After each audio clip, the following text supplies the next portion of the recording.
Most chefs don't realize it, but kitchens are not just stressful, they're oftentimes badly designed systems. What if the hardest part of working in kitchens isn't the food, but everything around it? You're listening to Fugitive Chefs, a podcast about what happens when chefs step outside the traditional kitchen path. I'm Furkan, I've worked in kitchens like Noma and Mugaritz, and today I work outside restaurants as a senior innovation chef, currently at Kraft Heinz. Some episodes are conversations with chefs building new paths, and today's episode is about something we don't talk about enough: how kitchens actually function behind the scenes. Today I'm speaking with Fabian Vilsruis de Chavez. Fabian started in professional kitchens and studied at the Basque Culinary Center. But instead of continuing down the traditional path, he moved into research, product, and startup building, working on tools designed to improve how kitchens operate day to day. So this conversation is not just about leaving kitchens, it's about understanding what's broken inside them and what happens when you try to fix it. So Fabian, welcome to the podcast. Hey, thank you, Fakan. So before we start getting into what you do today, Fabian, I think it's a very interesting journey. I think I've had a few people who've come from like building tech platforms or having startups themselves. But for me, that is a very interesting journey because entrepreneurship is, I feel, yes, there is freedom and there's also like, yeah, of course it's freedom, but there's a lot of work to do to create something for yourself. But at the same time, you can set the rules. But before we get there, let's start about something that we both share, the Basque Culinary Center. A lot of people go there thinking it will expand their options, but many end up still in similar kitchen paths, so I didn't study over there, but I worked over there, and during my interaction with students or understanding with my colleagues who were also giving some lectures in the school, I realized a lot of them end up in kitchens and restaurants. But for you personally, what did you think your path would look like back when you were at the institute? Yeah, it's interesting. At one of my first days, the professors were asking us, how many of you want to become chefs? And I think 80% of the people were starting, I think 100 students, and 80% of the students were saying, yeah, I want to become a chef. And then in the fourth year, they were asking the question again. Yeah, now after like three and a half years, like how many of you still want to become a chef? And I think it dropped down to 20%. Wow. That is a big number. No? And which number were you in? Were you in that 20% group, or where were you at that fourth year? The first year also, I'm interested in where did you raise your hand? Yeah. Actually, in the first year, I wasn't sure. I was not sure at all. I joined the Basque Culinary Center specifically because it was an interdisciplinary kind of study, right? You could learn how to cook, you could learn how to serve, how to bake. So all the practical parts of gastronomy. But at the same time, it was all about understanding the other side. So the theory part of it, gastronomy management, food science, a history of gastronomy, communication, psychology, right? We had so many different aspects where we could learn about gastronomy from different perspectives. And that was really why I chose the study of gastronomy and culinary arts, because I wanted to understand gastronomy from different perspectives and then find my way through that study. So yeah, and at the end I didn't end up to be a chef. I worked in kitchens a lot. I did a lot of internships in kitchens all over the world. I worked in Lima, in Bologna, here in Italy, in Copenhagen, in Germany, in Berlin. So yeah, I did a lot of internships, and I thought it was super interesting. But I think around maybe after 2 years, I noticed, okay, maybe working in kitchens as a chef is not my profession. And why did the interest get into food systems or innovation? Yeah. How did that start? Like, did that come later after finishing, or is it some lecture from the school itself or some experience that opened you to that path? Well, it's also going back. So when I was 16, I moved from Germany to Lima. My father, he's Peruvian. And I lived a couple of years in Lima, in Peru. And this change from German food culture, food habits to Lima, right, where I was also part of the family and the tradition of food and eating, it was very impactful for me. Just the love that people have for cooking and for eating and for going out to restaurants. It's a completely different food culture they have over there. And I think that shaped me a lot. Afterwards, I went back to Germany. I studied actually political and social science and finished a bachelor in that area.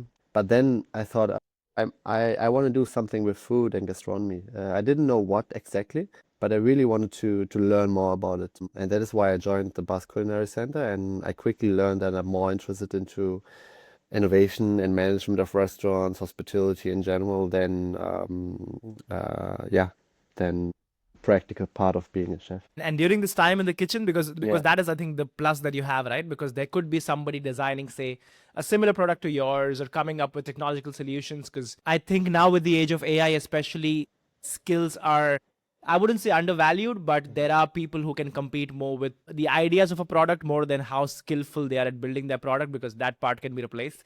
But with yeah, you having this background of kitchens, being around others also, I think that's a big value of it, to yeah, be around people who are also, maybe some of your colleagues end up in kitchen, some of them end up in as a sommelier, yeah, and then having, yeah, food culture of Lima. I mean, Lima has already been an example, Peru itself being an example of how gastrodiplomacy can work and how yeah, Peruvian cuisine has seen the rise of it. So having all this context, where did you yeah, see like the room, like before moving into research, yeah, what did you notice that about kitchens, how they function, what was inefficient within yeah, them?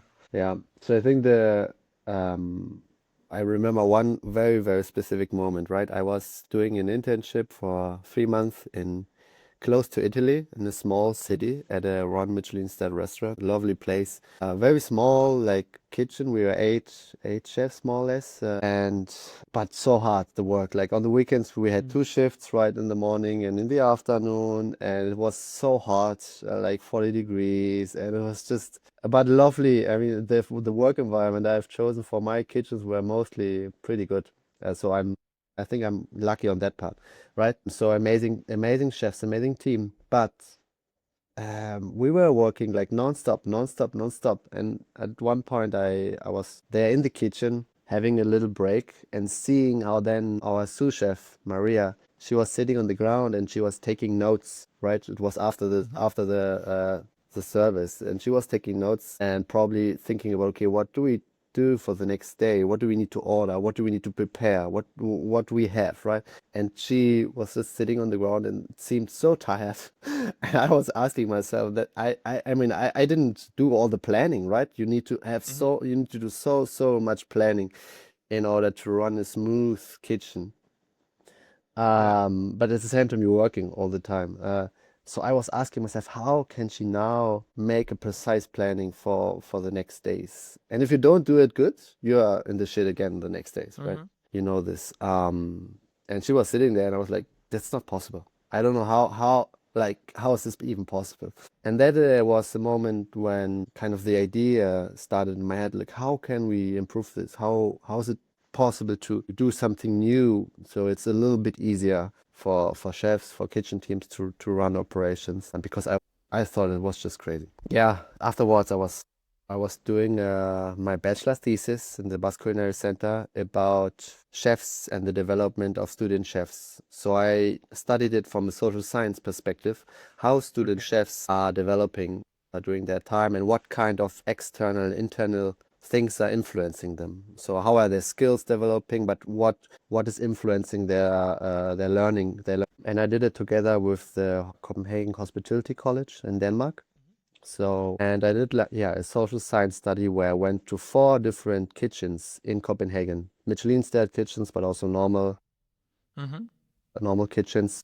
And I worked with the chefs, I studied them, I observed them, and afterwards I did interviews with them. And that way I really also got more of an understanding of what is influencing student chefs in their learning curve, but also what is happening in kitchens. And it helped me a lot to understand better that planning and I mean also leadership and communication, right, Yeah. is one of the 100%. is one of the biggest things. And this you cannot put in technology and then say, ah, now Yeah. leadership and communication is good. No, that doesn't work. Yeah. Right? So, that's another thing. But I think that was the moment where I thought, okay, let's try to develop a new technology that helps. Yeah, that's super interesting what you say, because I feel a lot of learning in kitchen is especially very unstructured. I'm not Yeah, saying it's not of value, but it's definitely of value what you learn and you see the progress in people's career. But yeah, it's a little bit unambiguous on how that progresses. How does a student chef or somebody learning pass through phases of learning? Does it go, how influenced is it by the environment? How influenced is it by their own aptitude for things? So I think it's super interesting what you've done that work, and I bet that has translated into some of the project that you do now. So now let's dive into You're building Remy. Now tell us about Yeah. Remy for somebody who doesn't say somebody who knows kitchens and is say somebody who's sort of old school, doesn't really understand why technology would be in kitchens, feels intimidated by products like these. Yeah. How would you explain Remy? What problem are you trying to solve? Yeah, so Remy is an app that is built as a kitchen operations app that should help chefs and kitchen teams with planning their days and daily work. So it's basically the digital notebook, you could say it like this. It helps with order lists, it helps with a mise en place prep lists, it helps with a structured way of having the recipes, the menu, all in one place and having it all connected. Again, there are a lot of practical things you could say about this. So, for example, in kitchens, when you are new in the kitchen, you need to do a new recipe, and the chef tells you, "Hey, yeah, do this recipe," and you find one recipe multiple times, so you don't know which recipe to do. It's a very, very Right. simple thing, right? But you find it like there, and then you say, "Okay, but what is the correct one?" You don't know about it. So, starting with this, having a centralized base of recipes where it's very clear what you need to do, and not having so many different notes flying around the kitchen. Simple is one simple thing that Remy is trying to solve. But at the same time, Remy tries to connect what is in the recipe to what comes after. So the prepping, the planning of the next days, the order list. So it all connects in one system. So it's easier to plan ahead and to plan the days properly. Yeah, and that's so interesting. But I think it has to be like so multifaceted to build a thing like Remy, because again, every kitchen somehow has this rules that work for them. I Yeah. think there's, of course, there's a line that connects all of them, and in the end, you're all planning, you're at the end all cooking, you're all purchasing, you're all doing inventory in some way or the other, but they all have these small systems within them. I think what you're doing is trying to streamline all of that, remove the clutter, and make it like a funnel where everything does connect to each other. But during this observation, Fabian, how much of it do you think when people say, the life in a kitchen is tough, Mm. how much of it do you think is the physical pressure of the job that, of course, you have to work the weekend because somebody wants to dine the weekend, Mm. which are obvious facts? And how much of it comes from badly designed systems, the kind of solution that you are providing and many companies are providing to, be it your ordering, be it your vendor management, whatever that is? So, what would you say the balance between realistically kitchen being a tough job plus the added layer of the systems being badly designed, which don't Yeah. make it easier either? Well, it's a good question. What is the balance? So I think one very very big part is, and again this comes from my research I did with chefs, especially yeah young chefs, right? I talked to a lot of young student chefs, 16, 18 years old, coming to kitchens and just love cooking and love creating food and creating this yeah going to very very high end kitchens and want to learn and observed it at the beginning and then at the end. And what stood out is that, yeah, the people skills at the end of the day, right? What you experience in the kitchen at the very first from your head chef, from your sous chef, how much working hours you do. Sometimes it's 12 hours a day and then you do it for the whole summer season, so 3 months. This is just something that is, I mean, this breaks everyone. I'm sorry, but this really breaks everyone. And no, this is not for my technology. This no one can really survive something like this, especially if you're young and you break dreams with this. So this is not something that directly can be changed, but I think it's a process. So yes, having new tools in kitchens, having better planning tools in kitchens, so it's easier to plan and having less things to think about. At the end of the day, you need to do your prep list for the next day. And if you need to write it down, you cannot see it correctly. So there are small things that you can improve Yeah. with better technology. It's not like changing like everything at the same time, but I think it's small steps that can help chefs during their day. And I think that is already something that I went to after my studies in Basque Culinary Center. I went to Denmark to follow my idea to create a startup and solve the problem, right? You were asking me before, yeah, why are you interested in entrepreneurship? And Yeah. I would say I was never like really hyped about entrepreneurship, but it was more about, okay, I see a very, very big problem and I wanna change it. I wanna solve it. I wanna Yeah, solve the that's problem, right? That is what I was thinking. And I knew, okay, I can solve a problem maybe with a new technology. And that is why I went into building a startup. Not because I thought, oh, it's cool to have a startup and it's entrepreneurship is cool because it's very tough as well. Yeah. And I feel, yeah, it is of course this imbalance between the reality of things being tough, and then I mean, Yeah. you can keep going deeper into how tough that is, or you can make these small steps. And of course, I think it's brave of you to say that not all technology. I think it's also correct factually that not technology cannot solve. There are problems that soft No. skills or people management, these things, technology will not Yeah. give you space, like give you the tools for, but I think it can give you the space for. If your day to day, like organizing tasks or planning, is managed by say technology, streamlining it, you have more time, of course, to give to your staff, to have more one-to-one meetings with the young people joining your team. So I feel it does indirectly give more space to solve the problem that technology cannot solve.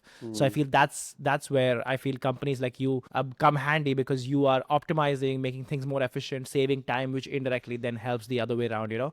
So for me, you also touched slightly the next question I had for you, which was that a lot of chefs think that building something is freedom, that because at the end, when you're building something, however difficult it is, you are doing something that connects to your vision, to your purpose. It's something that drives you passionately. If not, I think you should not be in entrepreneurship if you do not are not Yeah. driven by the idea, right?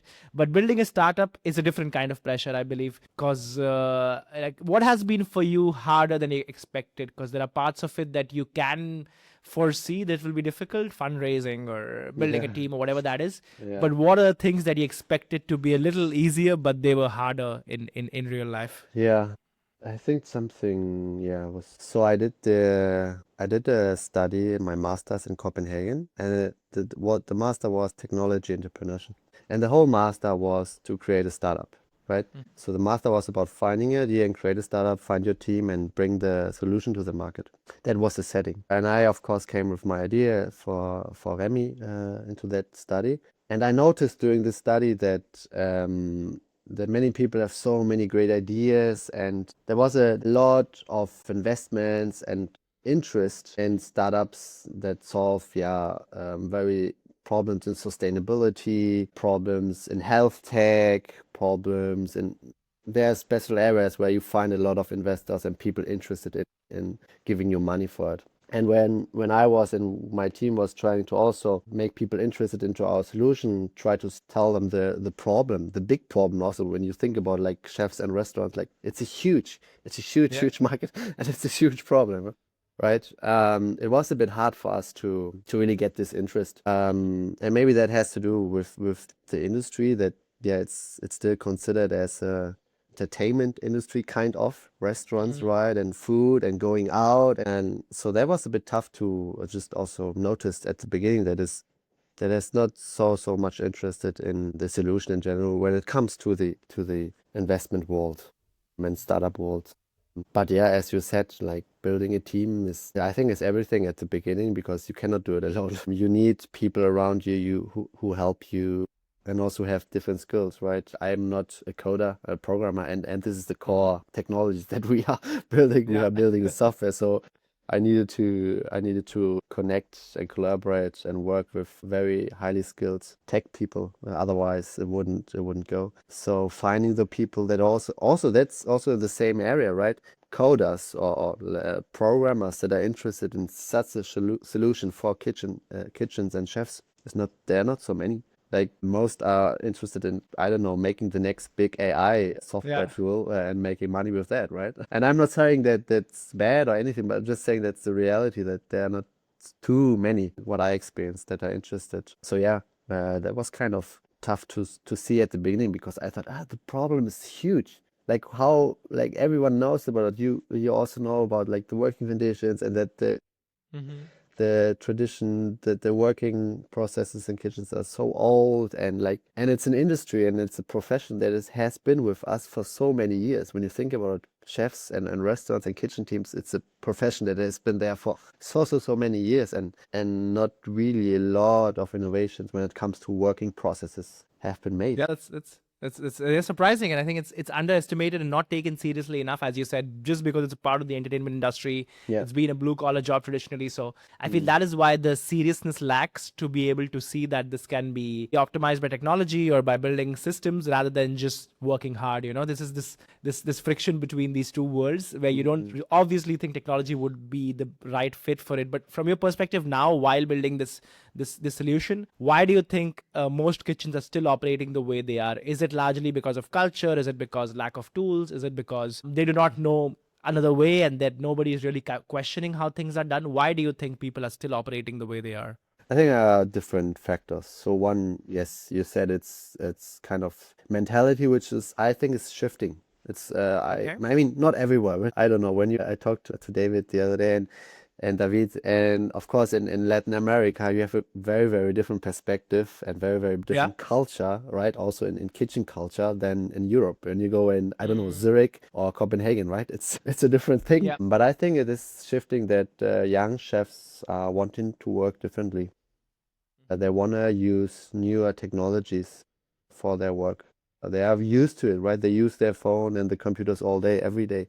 So for them, it's very easy to handle it. But on the other hand, is of course it is kitchen environment is an environment which is super hectical. So there are not so many moments where you are using your phone or I don't pen and paper, right, in order Yeah. to track something. So these are small moments, and it's a very hectic, fast-paced environment where a kitchen or where technology solutions need to work very intuitive and fast. If not, you won't use it. I think you could compare it a little bit with hospitals, hospital technology, like medicine people. They also need to track down and document everything they do, but it's hard to use the technologies that people are developing for them because they have those Mm. structures and it's everything so fast. They need to react so fast that they don't really think about something new, but just do it the way they always did it, right?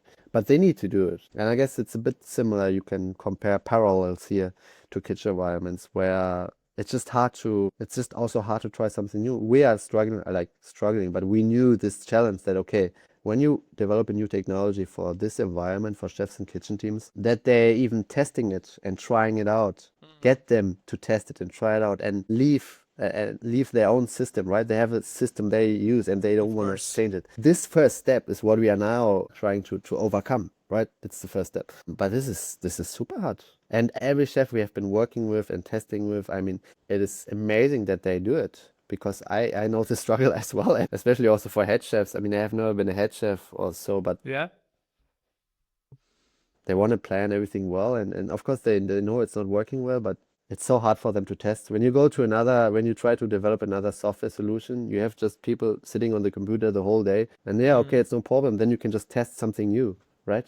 It's no problem at all. But in kitchens, Yeah, they're not the most receptive people. Like they're very used to what they are, and they do not want to question it. And I think it also mm, comes again because of, I think this is the amount of time availability, the yeah. aptitude to learn, the technological drawback with not Mm, being that advanced. With the younger chefs, of course, we have that opportunity, and then the physical challenges of you being close to things which are more dangerous, like pans and fryers, and yeah. your hands being greasy. There's so many layers to it, and Yeah. I feel yeah, it's very difficult to penetrate this market. There are good examples who have done it, and I feel it's always through things that are not good to have but a must have, and Yeah. that is the basic friction, right? How do Yeah. you make a product a must have and make it so obvious that it becomes irreplaceable of sorts? For you, what is that? Do you think your background from having been in kitchens helps you, or what are the tricks that you use when you communicate with chefs about technology, or do you like Mm, read them how much they know and you change your language of sorts? Like, how is this? I just want to understand basically how is yeah. your approach to entering these Yeah. environments and pitching something that you're building, which is better for them, but how do you convince them? Yeah, it's good. So at the beginning, it's like a prototyping process, no? When you Mm-hmm. build a product. At the beginning, I was very lucky that I had a big network of chefs that I knew, and I approached them, and they were open for it. As I said, there are chefs who are open for something new. So testing with them, trying with them out, like doing interviews, right? Talking to them, trying to understand their problems, what is happening on a daily basis, giving them the solution, let them try it out, doing interviews, observing how they use it or not. This is, I think, the key to develop this technology. Like really immersing yourself with the users, Yeah. with the environment, understand the environment and the users, and then develop the product for this. And this is, of course, as I said, challenging because chefs have no time. They have no time for this. So you really need to, or we really need to find the users, the early adapter users, who with us together develop this solution. Because otherwise, if I just develop and make the coolest thing, but not with the user in mind and not with really having their opinions, interviews, and observation about them, it will not work. So it's really about immersing yourself in the environment, talking to the people, trying them really to give you feedback and feedback and feedback that you then can create this, what you said, like must-have technology that would then make them use it. Yeah, yeah, and that's also interesting for the next question that I had for you, because kitchens are changing, and the way you are gauging this, I guess you're putting some sort of future proofing into this, because the product you're creating, of course, you're piloting this, I believe, or testing this with users. But then again, the reality of kitchen is changing, right? I have like I myself being in an environment where, yes, I work as a corporate chef today, and of course within Kraft Heinz there are like there's all levels of chefs, and we have like these trainings. Like this week we had a training about the tools with AI that we can use, because we have a lot of confidential stuff. We cannot use all the usual chat GPTs and Gemini, so we have our Yeah, own models which we can use. yeah, And there in these trainings you see that how there is a lot of a different level of chefs, the ones who are more digital native, less digital native, and then you somehow have to bring on the same board and yeah, try to convince them about the same solutions, like say building an agent or how to write a prompt, the yeah, basic things like that. yeah, How do you see, if you zoom out, Fabian, yeah. and leave Remy outside, and like just think about a future of kitchens in the next 5 to 10 years? And 5 to 10 years is a lot of time, because Uh, what's happening with Anthropic, we have a one new product every yeah. week. So how do you see kitchens evolving? It's like more tech, less people, different roles, Yeah. capabilities. How's your general vision of 5 to 10 years of kitchens? How are they Yeah. changing? So I think one general observation I have is that it will develop in two ways, right? You have convenience kitchens, convenience food, and then you have the more fine dining restaurant line. And yeah, and I think the convenience restaurant food line will be more digitalized, more also robotics, more hand, more technologized, because it's just putting out food, right? It's a lot of food. And then the other hand will be more about craftsmanship, because I see in all this what is happening right now, right? AI and everything what is happening. I see a counter movement, a movement that is going against it and saying, hey, no, we want craftsmanship, real craftsmanship. We want to preserve this because we it's important, and it's also highly valued. So I think craftsmanship, cooking, the craft of cooking will play a very important role and will also improve, I think. So I see those two lines, and I mean, machines have been in kitchens now for a longer time, right? Thermomix that is Yeah, doing super yeah, clear yeah. things, right? The technology in kitchens have been there already longer time, and it will get better, I think. And also with technologies like Remy, improving planning, improving work processes. Maybe we do it, or maybe another companies do it, but someone will crack the code and improve it. But yeah, in general, I see these two lines: convenience, where there's more and more robotic technology, and then the real craftsmanship of cooking, where the experience is maybe also getting even a different. Yeah, I think, and that's very interesting, and I feel that looks also very positive. And if you look at it from that lens, because then Yeah, again, it puts priorities and budgets and reasons to believe, and how investments should be made, how much man hours should be within these yeah, environments, very much justified. Because of course, those who can pay the price should have people who are, well, rotational staff or whatever that is, and inconvenience where you really do not want that much of craftsmanship. It's repeatable tasks. yes, We can sort of not make technology replace it in a way, but it's just giving more breathing room to create a better environment for kitchens, which I feel that is what all categories of restaurants or hospitality food service in general is struggling with, be it the McDonald's or be it the fancy restaurants of the world. I feel that's the friction they are dealing with, and I think technology mm, can be a great tool to be able to channelize the energy and not have to compromise the diner's experience. So for me, that's interesting, Fabian. And mm, and when you look back at your journey, Fabian, personally sitting right now building a product, pitching it to consumers, and so different, right, from the first day that you entered Basque Culinary Center, or first day that you thought at thinking as food as a career for yourself. What do you think that you understand now about kitchens that you did not understand when you were inside them? Because sometimes it's also like mm, zooming out or seeing things from the outside makes something so obvious, and then you're like, okay, why can't the people inside see it when I can see it from the outside? So yeah. within yourself, what is this change that you've seen, that you believe more in, that you could not see when you were inside them? Yeah, that's a good question. I mean, I think that when you're in it, in the kitchen, and you're just working, and it's hard to see that how you build maybe a sustainable career. Mm-hmm. For me, it was very hard to see, and this is has nothing to do now with me not being, at the end of the day, not being a passionate chef, because it was not my thing, but just seeing that how can I maintain this this work for more years. So it was very, very hard.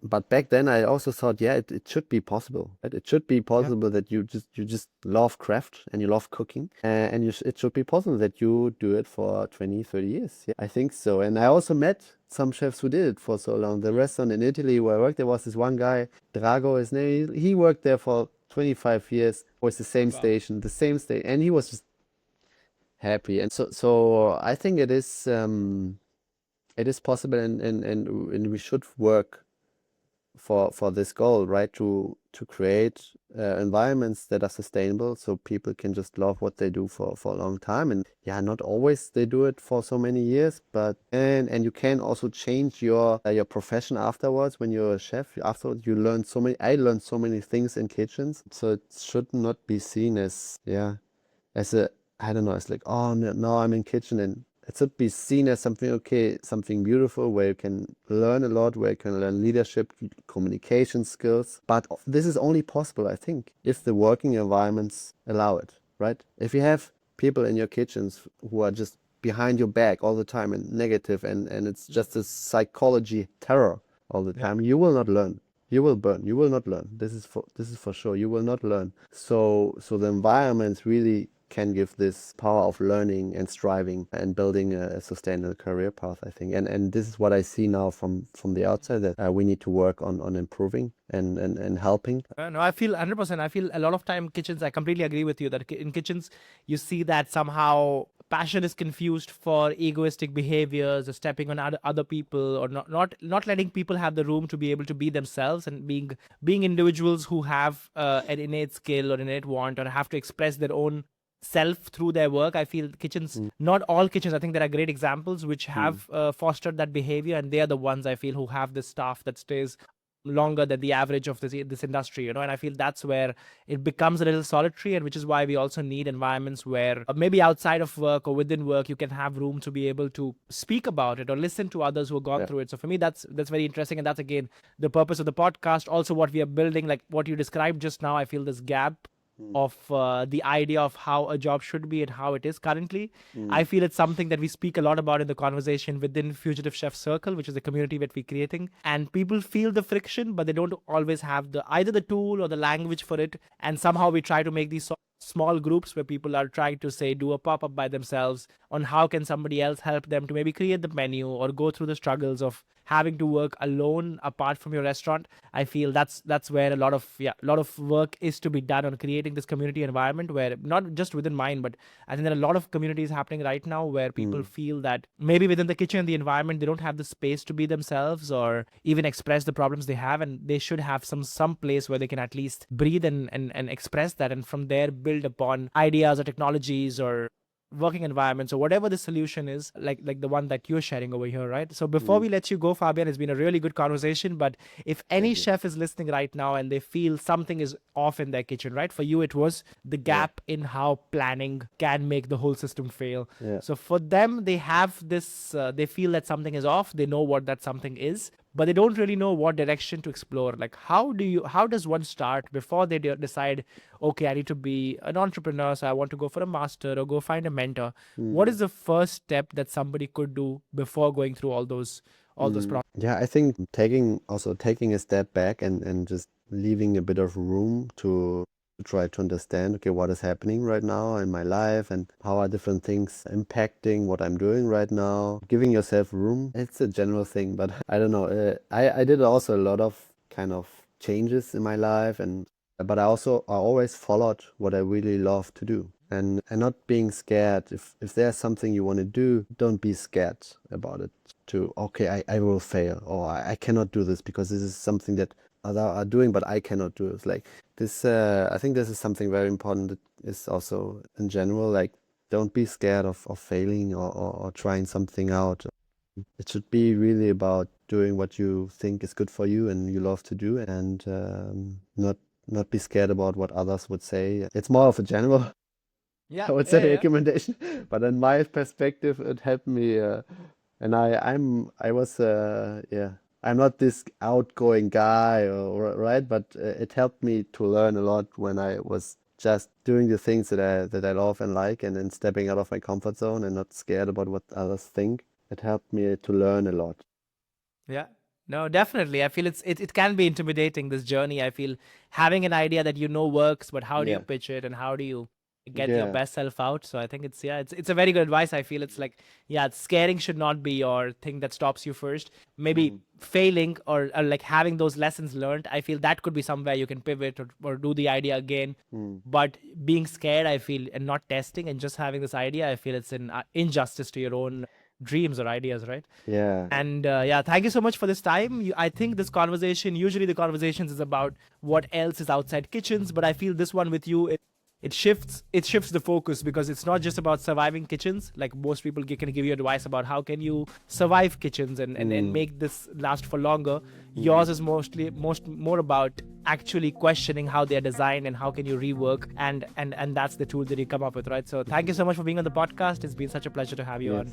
Thank you so much, Volkan. If you're listening and this resonated with you, follow the podcast, rate it, or share it with someone who might need to hear this. Because sometimes the problem isn't you, it's the system you're in. I'll see you in the next episode.